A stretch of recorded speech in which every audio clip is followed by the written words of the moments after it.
Caríssimos alunos, bem-vindo, galerinha, a mais uma aula de História. Hoje nós vamos dar continuidade ao nosso estudo de Idade Média. Nós vimos na nossa primeira aula, falando sobre Idade Média, sobre a invasão dos bárbaros, né? Ou seja, os bárbaros eram todos aqueles povos que não tinham a cultura greco-romana. O nome bárbaro vem de uma denominação colocada pelos romanos e pelos gregos, porque eles não entendiam muito bem o que os germanos falavam, né? Eles entendiam alguma coisa assim, mais ou menos um grunhido, tipo bar, e aí acabou virando bárbaro, o termo pegou. E esses povos invadiram o Império Romano e formaram vários reinos ali. Entre esses reinos, o Reino Franco sobressaiu, com duas dinastias distintas, a dinastia Merovingia, com Meroveu, e depois o Clovis foram os personagens, digamos, mais importantes dessa dinastia, que a gente fala mais, vê mais nos livros de história, e a dinastia Carolíngia com Carlos Martel, Pepino Breve, Carlos Magnus, entre outros. A dinastia Carolíngia evoluiu para um Império Carolíngio, que se fragmentou com o Tratado de Verdun, onde esse império é dividido entre os três filhos de Luís o Piedoso, ok? Bom, então dando continuidade, nós vamos falar do feudalismo. Feudalismo é um termo que designa um sistema político, econômico e social que vigorou na Idade Média, sobretudo no Ocidente Europeu, durante toda a Idade Média. Uma hora ele era um pouco mais forte, depois ele foi perdendo força já no final da Idade Média, com a chegada ou com o advento do crescimento das cidades e do comércio. Mas vamos lá, vamos ver como é que isso tudo começa e como é que isso tudo vai dominar a Europa, ok? O feudalismo vem de feudo. Feudo é uma palavra de origem germânica, quer dizer bem de importância. No caso, geralmente eram terras. O que acontecia? O rei dava terras, porque naquela época um reino, toda a terra então pertencia ao rei, e esse rei então distribuía essas terras, dava essas terras a um nobre. Esse nobre era chamado de senhor feudal, ou seja, ele recebia uma grande quantidade de terras, e esse senhor feudal então, quando recebia essas terras, ele jurava fidelidade ao rei, ou seja, era um sistema de trocas, né?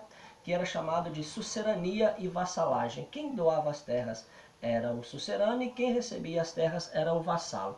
Então, o rei não tinha um exército formado. O que ele fazia? Ele doava essas terras e, olha, em troca, quando eu precisar, como meu reino foi invadido e tal, eu vou convocar você. Como ele não tinha esse exército, esse nobre, então, ficava encarregado de montar o seu próprio exército, certo? O nobre, por sua vez, pegava essas terras e dividia essas terras em três partes. Uma parte era chamada de manso senhorial, que eram as terras que só o nobre poderia utilizar. Agora, quem é que trabalhava nas terras dos nobres? Os servos. Um pedaço de terra chamado manso comunal, que era, ou terras comunais, que era a terra onde todo mundo podia usar. Então, geralmente era um bosque, espaço, então você tirava uma lenha, uma madeira, ou deixava o gado, alguma coisa pastando. E, por fim, o manso comunal, o manso comunal já foi, o manso servil, que era um pedaço de terra onde o servo trabalhava, certo? Esse sistema é uma herança romana, que nós chamamos de colonato. Ou seja, isso vigora até os dias de hoje, né? Eu, por exemplo, morei na roça boa parte da minha vida, até meus 17, 18 anos, e eu era colono.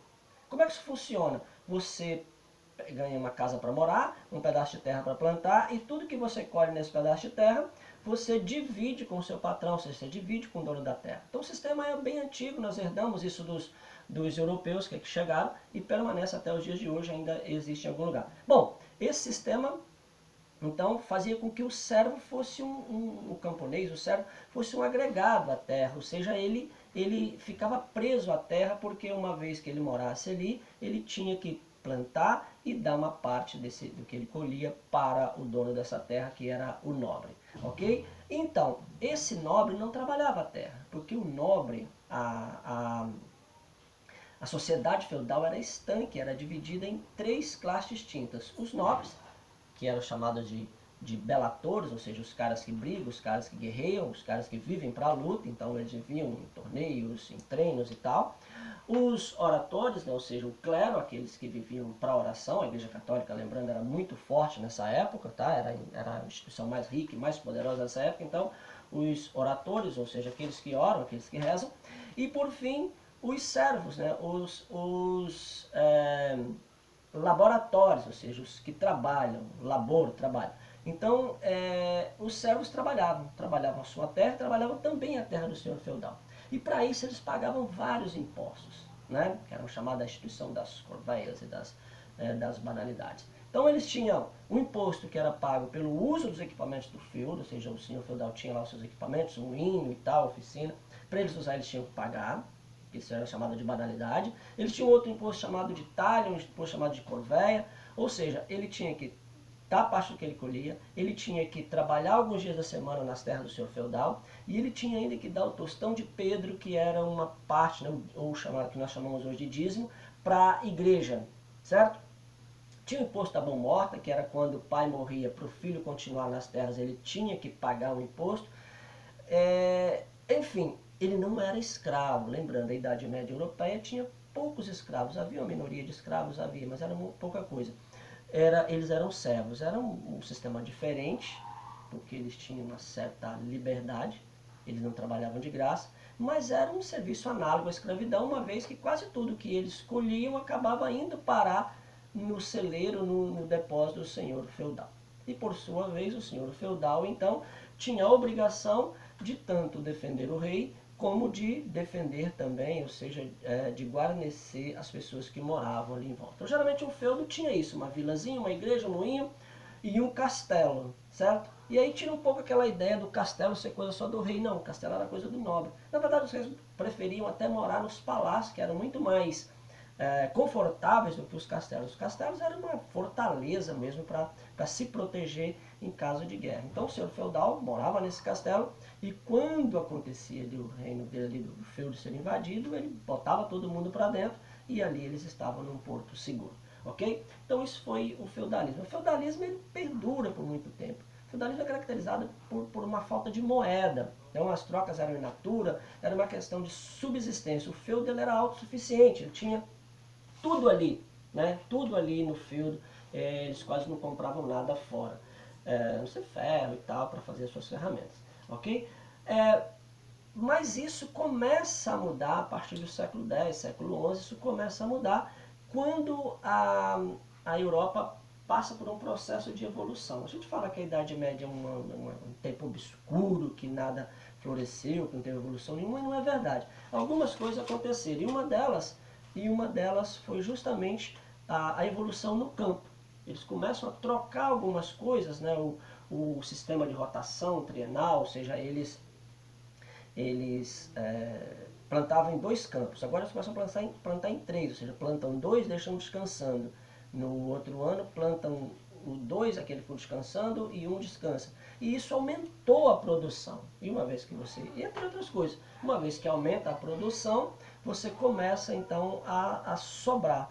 Quando você sobra, você começa a vender. E o comércio começa então a voltar, a revigorar, a fortalecer na Europa medieval. Então esse processo de fortalecimento do comércio começa a fazer um processo inverso, ou seja, o êxodo rural. Aquele povo que saiu da cidade e foi para a roça, agora estava voltando do campo para a cidade. E começa a surgir então as profissões e tal. E aí o sistema feudal ele não acaba, ele não é extinto, mas ele começa a surgir uma nova classe, um novo sistema europeu, certo? E aí começa a surgir a classe da burguesia, que eram os comerciantes, ok? E isso faz com que a Europa comece a mudar um pouco o seu sistema político, econômico e social. Claro que isso levou anos e anos, né, séculos, para sentir essas mudanças, mas elas começam a mudar, ok? Muito bem, galerinha, nós falamos aí um pouco do feudalismo, espero que vocês tenham gostado. Na próxima aula a gente volta para falar da Baixa Idade Média, ou seja, das cruzadas, das crises, né, da peste negra, da Guerra dos 100 Anos, e a gente fecha esse assunto Idade Média. Fechado? Bom dia a todos. e até uma próxima aula.